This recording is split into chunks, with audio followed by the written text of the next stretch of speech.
Welcome to the Temporal 3 podcast, where we talk about fire alarm. My name is Bryan McLane, and I will be your host today. My co host today joining me, as always, Mr. Charles Aulner. Welcome, Charles. Hello, everyone. And my other co host, our favorite instructor, Mr. Chris Godwin. Hey, Brian. Hey, Charles. Well, good Howdy. morning, guys. Well, first thing I want to talk about this morning is I want to warn our students that what we're about to talk about is going to make your career take off. So be forewarned. If you're going to be triggered by this, you may want to turn off this podcast. We're going to tell you three things that may cause your career to take off. One of those is training. Charles, how important is training to making your career take off? Training is essential and it's ongoing. It's not something that you get trained once and you're good for the rest of your life. Training has to take place on a regular basis. Chris, what's been your experience? And like you just said, it's essential. This is an ever evolving industry. And if you're not staying on top of new products, new methods, and new code, you're going to fall behind. And so, yeah, absolutely. I agree with you. Essential to moving on, essential to The staying. code changes every 3 years, so we have to Yeah. have continual training for that. And we're in a technology-based industry. Brian, how big of a difference does that make? Well, big time. Equipment changes. Manufacturers introduce new products, new UL standards come out and cause them to have to revise their product or revise their programming or just in general, to stay ahead of the competition, introduce a new product. And you got to get trained on it. You got to learn it.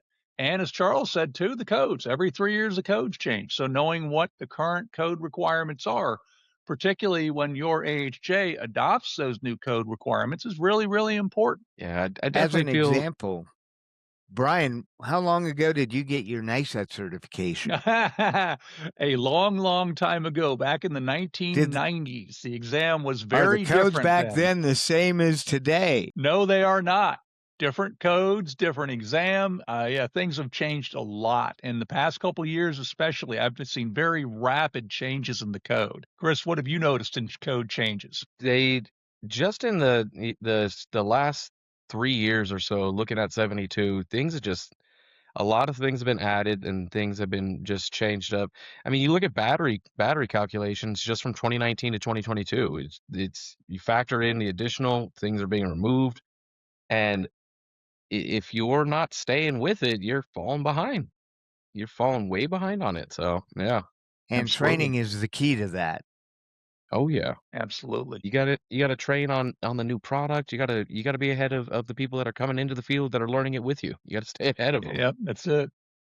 So the next thing that's going to make your career take off to our listening audience is certification. Chris, is certification important? When I got into the field, I got NISET certified without knowing that I didn't need it to do work. However, having that certification really bumped me up and got me moving faster. And yeah, having certification, whether it's NISET or another type of certification, absolutely. Uh, Chuck, what do you think on it? What do you think about it on certifications? Those credentials are essential in our code-based, technology-based industry.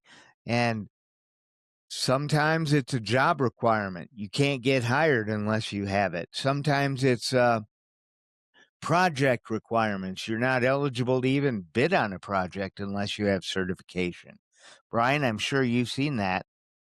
Absolutely. And looking at it from a more personal level, I can tell you at NTC, we have a customer for life policy, and we love hearing from our customers, from our students.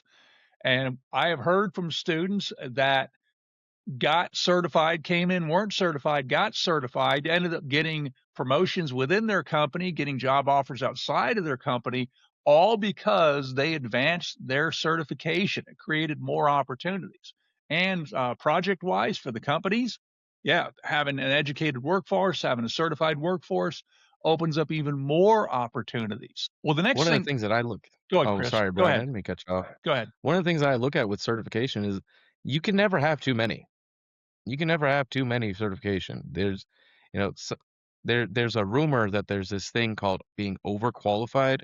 Yeah, I don't think that's a real thing. I don't think that's a real thing. Not in this business. I like to say the more acronyms you have after your name, the better off you are, the more in demand you are, especially in this business. It's a very small, very niche business, and the more recognized you are for your qualifications, the better off you are. Charles, would you agree with that? I would, and I agree with Chris on the overqualified issue. No I don't such really thing. think that's uh, an issue. If somebody's qualified for a position and you have a position open, especially in our industry, you hire them. Absolutely. Well, the next thing that's going to make your career take off is industry events. So, by industry events, I mean trade shows like ISC or NFPA. I also mean local or regional trade shows as well, your state association, and organizations like AFAA and other organizations that have meetings and allow you to participate. And industry events help boost your career.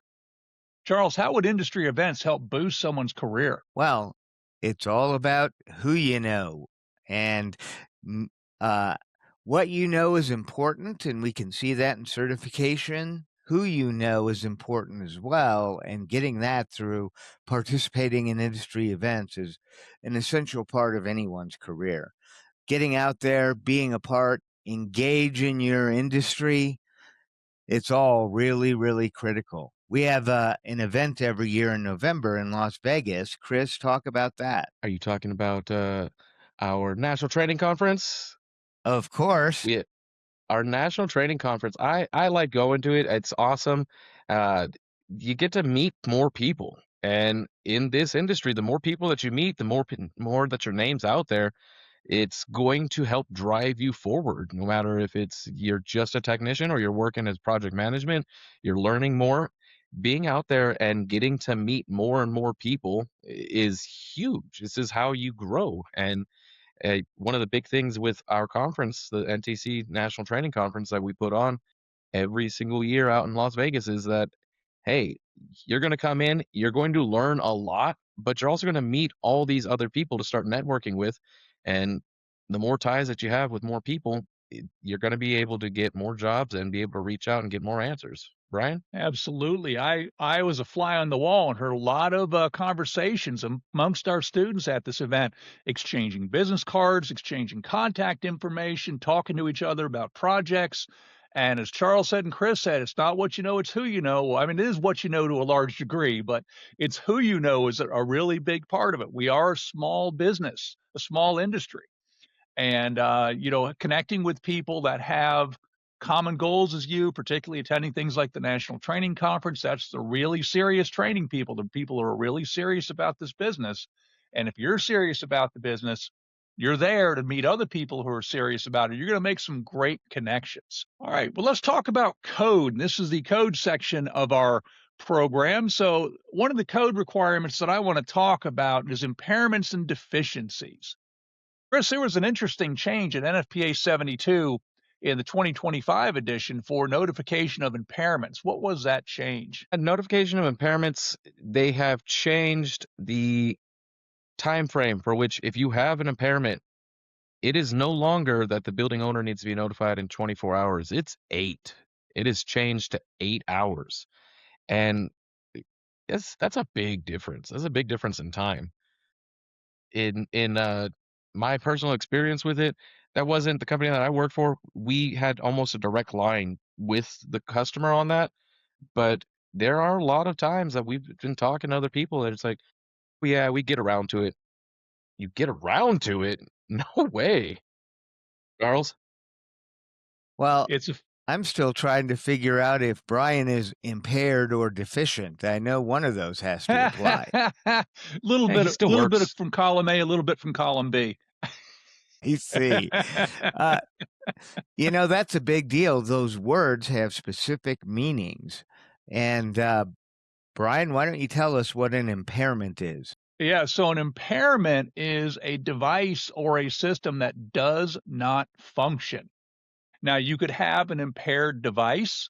You could have an impaired system. In fact, having an impaired device could classify the system as impaired. Now, unfortunately, NFPA 72 defines in general terms about what an impairment is and versus a deficiency, but it doesn't give you a specific classification to say if this happens, this is absolutely an impairment, or we recommend it's an impairment, versus this is deficiency. So they don't clearly define what falls in each column. They just define the terms.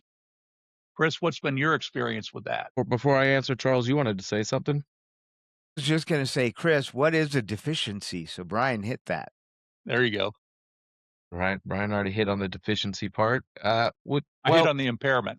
The impairment part. On deficiency, the way that I was taught and trained with it, a deficiency is something that can be repaired easily. What we look at it from how the code looks at a deficiency, it is something that is more of a hindrance than an actual problem that doesn't function. So with a deficiency, bad batteries that need to be changed out, that would be more of along the lines of deficiency, whereas a broken device could be a deficiency depending on how much impact it has on everything. Does it still function? And that's how, being trained out in the field at least, we were told to differentiate between impairment, deficiency. Impairment, it doesn't work. Deficiency, it still works, but it's a problem. So let me ask you this. Teach. If I have a smoke detector mounted in a building with a dust cover on it, is that an impairment or a deficiency? I don't know why you would ever bring anything like that up. I've never, in all my years, seen. I would look at that as a deficiency. I would put that up as a deficiency. The detector works, but is it going to do its job with that cover still on? Bryan, have you ever? I've never ever seen anything never, like that. ever. We've never seen that in the classes we've taught or heard stories about it from students. My personal favorite is the principal at a school who asked the fire alarm technician who was coming in to take over inspection and testing for another company, "Can you do something about those orange smoke detectors in the gym?" There's a long story behind that one, but yes, I would not. I don't know. That one's one that, because the code doesn't define, I may even classify that particular condition as an impairment, because technically the detector is impaired with the cover on. But as Chris said, it may likely work. So we really don't. That's the unfortunate thing about NFPA 72, that they don't specifically define what falls into what category. They give general terminology. So something that NFPA. Are you saying that the code can be confusing? I never said that. No. Okay, good. Even though it's been recorded, and I've said it multiple times, and lots of people quote me on it.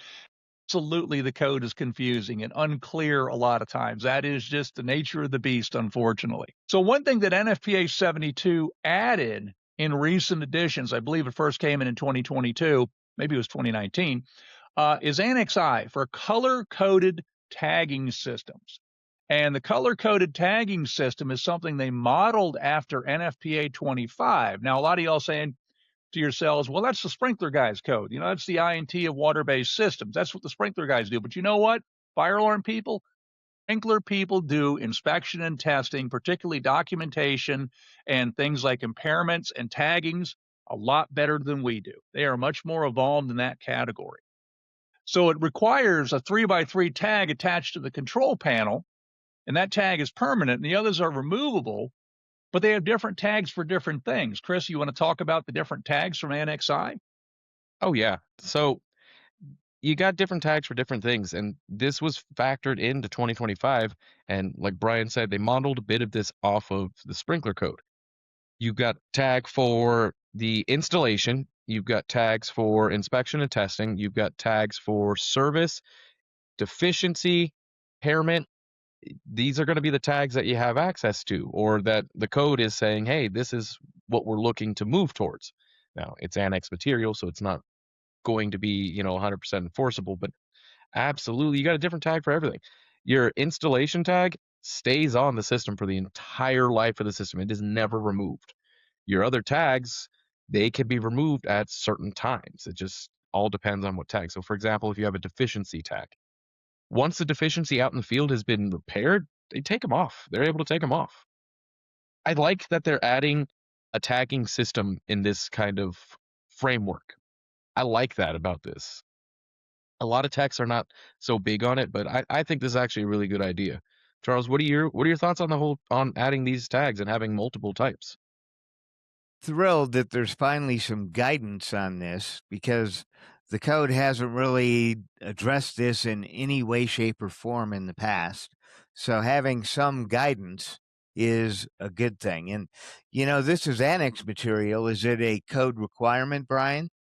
No, sir. It's recommended or it's example information, but it's something that many jurisdictions will look at and say, it's a good idea, may put their own spin on it. But yeah, absolutely. I think it's a great idea.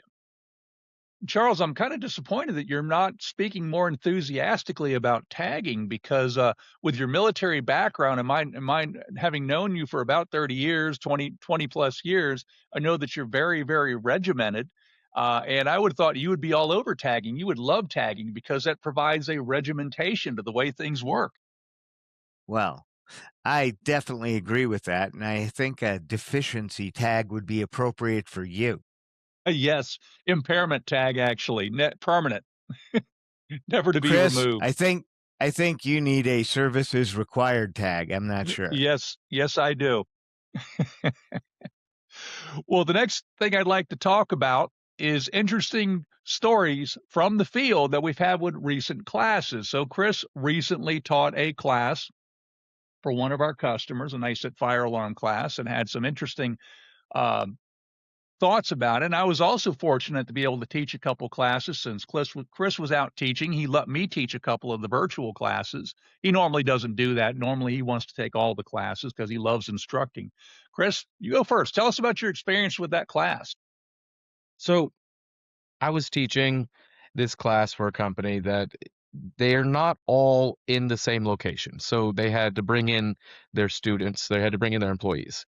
And there were people from California, Nevada, people from Arizona, and they know each other, but they all work in different places and they all had different AHJs.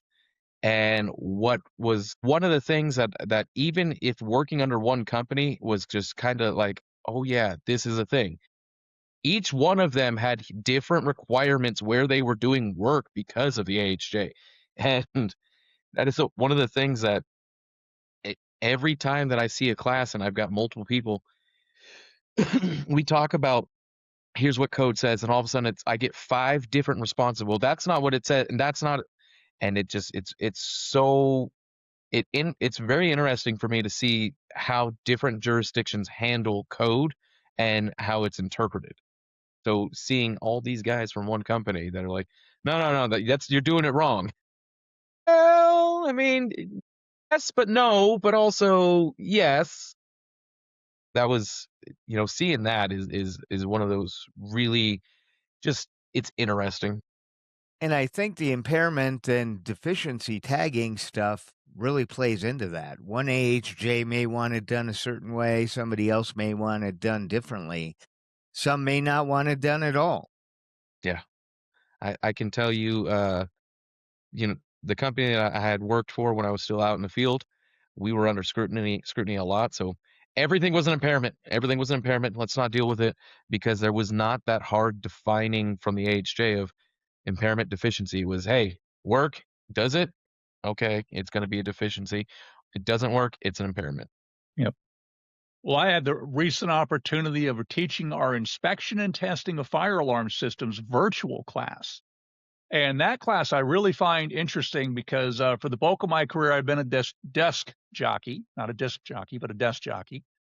And although my wife does say I have a face made for radio, um, I've been a desk jockey. I don't get to touch equipment very often, but with this class, I get to touch equipment. I get to perform inspection and testing. So we do a live demonstration of proper NFPA 72 compliant inspection and testing of a fire alarm system.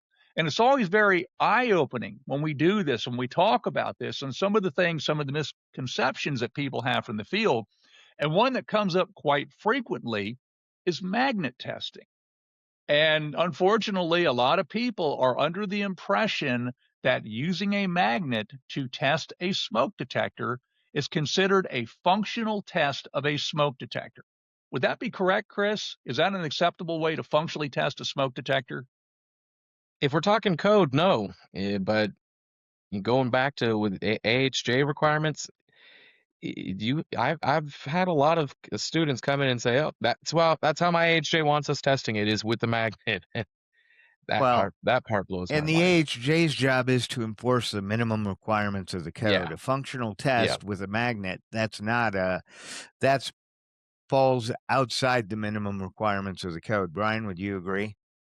Absolutely. And my response to that is that when I talk to people that have that, and it's particularly an instance with duct detectors, one of Chris's favorite devices in the whole world. What do you say, Chris? They're the Duct worst. detectors are bad people? Duct detectors are terrible people. Terrible They are people. terrible people. Yes, and because they're usually inaccessible or hard to get to, that a lot of people rely on the RTS and do a remote test and do the magnet test. And when I explain to them, a duct detector is a smoke detector, you got to test it just like a smoke detector, which includes functional test with smoke spray, sensitivity testing, and you have to do a differential pressure test with a manometer or a magnehelic gauge. A lot of people are shocked by that because they say, well, the easiest way to test it, and I agree, it is the easiest way, is to go to the RTS and let the magnet do it. Because the RTS is usually connected to an electromagnet at the detector, and you don't have to get up there and mess with it.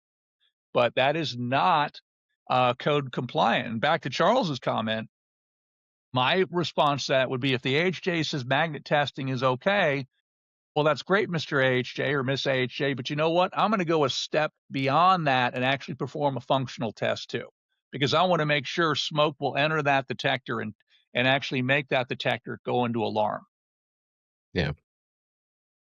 Not a big fan of the whole magnet testing anyway. You got to get a magnet. You never have one on hand when you need it. You don't have a pole to attach it to. Just being facetious here. It's always easy to, you just grab a stick of EMT and tape. It's fine. It's fine. And most of the techs that I work with got 4 or 5 magnets in the back of the van anyway. Yeah, magnet testing. I've never understood this does not show anything. It just shows that it trips it. Right.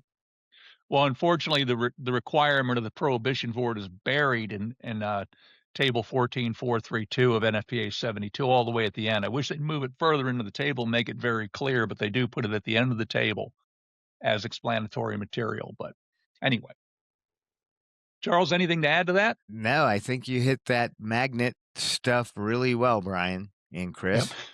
Some people like to say, I have a magnetic personality. I would like to know who that is. Okay, I say it. You are people.